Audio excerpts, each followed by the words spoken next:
Es sobre el modelo general de control de constitucionalidad y convencionalidad en México. Primeramente, destacar que en México existen 4 tipos de control. El primero es el concentrado. Como segundo tenemos al control por determinación constitucional específica. Como tercero tenemos al difuso y por último nos encontramos con la interpretación más favorable. Primeramente comenzaré con el concentrado, que el órgano encargado de este es el Poder Judicial de la Federación, que son los tribunales de amparo. Aquí se pueden dar 3 medios de control, que el primero se divide en 2, que son las controversias constitucionales y las acciones de inconstitucionalidad.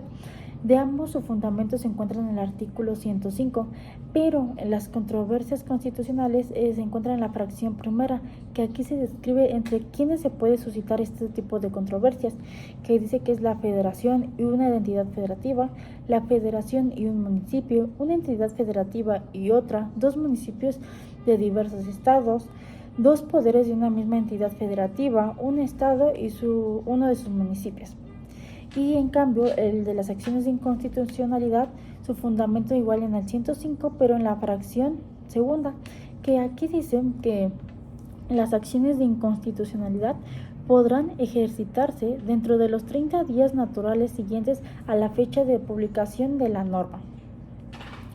El segundo medio de control es el amparo indirecto, que su fundamento se encuentra en el artículo 103 y 107, fracción séptima de la Constitución, y el amparo indirecto, que este es igualmente en los artículos 103 y 107, fracción novena, que este dice que en materia de amparo directo, procede el recurso de revisión en contra de las sentencias que resuelvan sobre la constitucionalidad de normas generales, establezcan la interpretación directa de un precepto de esta Constitución u omitan decir sobre tales cuestiones cuando hubieran sido planteadas, siempre que a juicio de la Suprema Corte de Justicia de la Nación el asunto revista un interés excepcional en materia constitucional o de derechos humanos.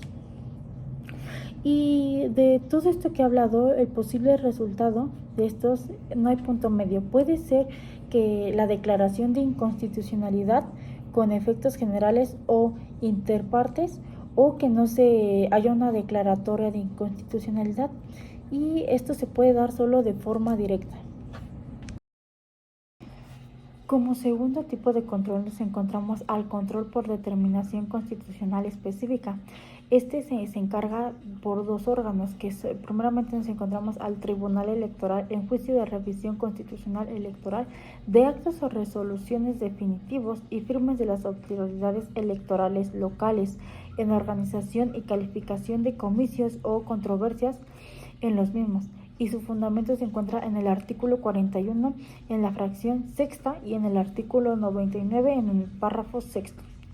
Y como segundo órgano tenemos al Tribunal Electoral del Poder Judicial de la Federación, y igualmente su fundamento se encuentra en el artículo 99, párrafo sexto. Aquí,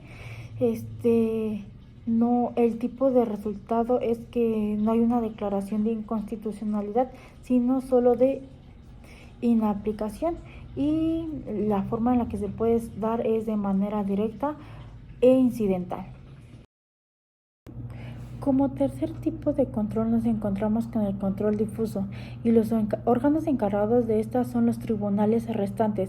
Por un lado tenemos a los federales y por otro a los locales. Los federales son juzgados de distrito y tribunales unitarios de proceso federal y tribunales administrativos, y su fundamento está en el artículo 1, 133 y 104 constitucional, y en los derechos humanos en tratados. Por un lado, el artículo 133 nos dice: esta Constitución, las leyes del Congreso de la Unión que emanen de ella y todos los tratados que estén de acuerdo con la misma, celebrados y que se celebren por el Presidente de la República, con aprobación del Senado, serán la ley suprema de la Unión. Los jueces de cada entidad federativa se arreglarán a dicha Constitución, leyes y tratados, a pesar de las disposiciones en contrario que pueda haber en las constituciones o leyes de las entidades federativas. Y el artículo 104 nos dice de qué temas conocerán los tribunales de la Federación. Y Por otro lado, nos encontramos con los tribunales locales, que son los judiciales, administrativos y electorales.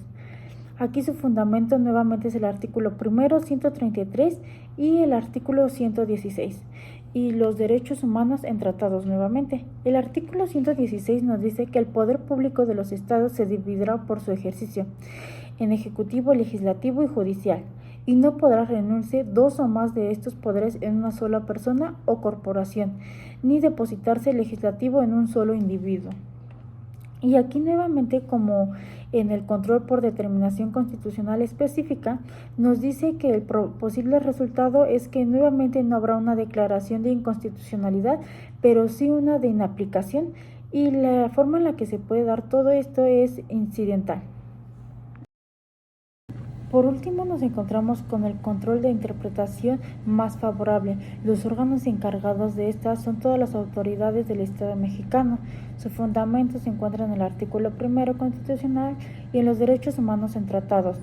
Y aquí el posible resultado nuevamente no es ni la declaración de inconstitucionalidad ni la de inaplicación, solamente la interpretación aplicando las normas más favorables a las personas, y la forma en la que se puede dar es la fundamentación y la motivación.